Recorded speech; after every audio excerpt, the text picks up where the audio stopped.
Hey, Elise Cartwright here, your favorite online business coach who is here to help you craft an online business that's easy, fun, and profitable for you based on your own unique gifts, strengths, and talents. No BS, no fluff, just actionable strategies you can implement inside every single video. Today, if you give me the next 5 minutes, I am going to walk you through a very simple email sequence that I use every time I need to increase my income or I want to make more sales on my courses, on my membership, whatever that looks like.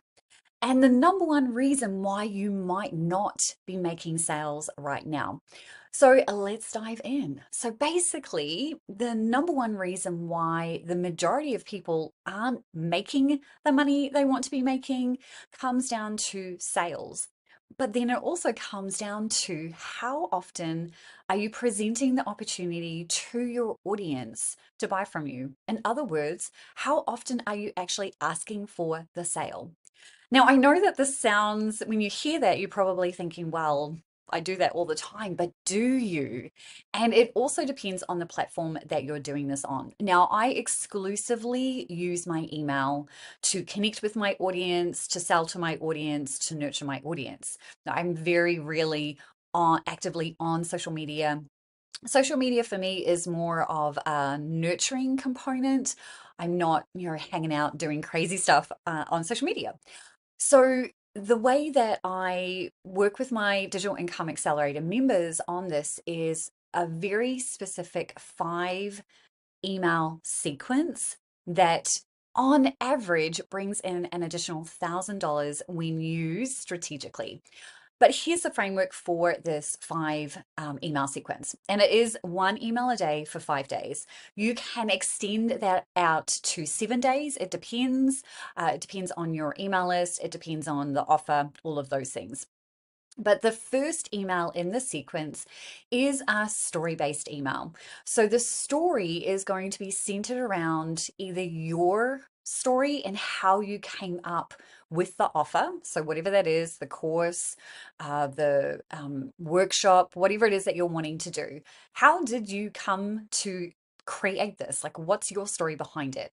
Now, you want to keep the story really specific to the problem that you're solving. So you're going to share a story in that first email, and then in the PS, you're going to either drop a link to the actual thing you're selling or invite people to a waitlist. And it just depends. Depends on whether you're delivering this live or whether it's already created. Up to you. You decide. So that's email one. Email two is now going to be a little bit more value based, where you're probably going to teach them one thing. Now, this could be pulled directly from the offer that you're creating or have created, just one thing. And how you want to think about that is, what is something that I can help someone solve right now that would make them go, huh, okay, that was easy to do, right? We want to make sure it's easy and achievable. And then offer that. So that could be in the form of a video, it could be in the form of a couple of different questions, whatever that looks like. The point of this email is to establish trust. Same deal in the PS, you're either going to link to your offer or you're going to invite them to a waitlist. Email number 3 is going to either be an additional story or it's going to be a testimonial from the people who have already gone through your offer. Now, if this is a brand new offer and you don't have testimonials, then you're going to come back to a story. And this time, the story is going to be how you helped someone in your world.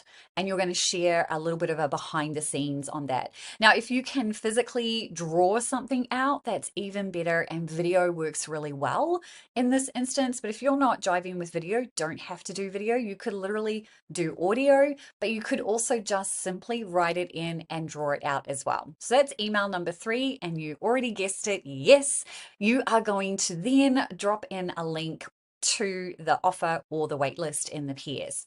Now, emails 4 and 5 are a little bit more direct selling.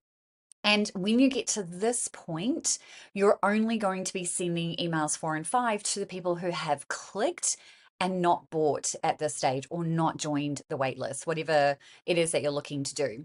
So email 4 and 5 are going to be speaking directly to people as if they've actually engaged with your content, because they have. So email 4 is just going to be a real quick, hey, I know you've got some questions. Here are my top 5 Q&As in regards to this offer. You list them out, remind them what they're getting, and you get it not in the PS this time, you're going to put it in the main email. So it's email 4. And then email 5 is simply, hey, just checking in. This is your last opportunity to join whatever it is.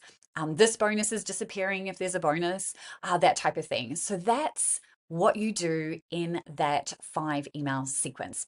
Now, if you want a copy of that template, feel free to let me know and I will reach out to you with that exact framework and how that can work for you in your business. Thanks so much for being here.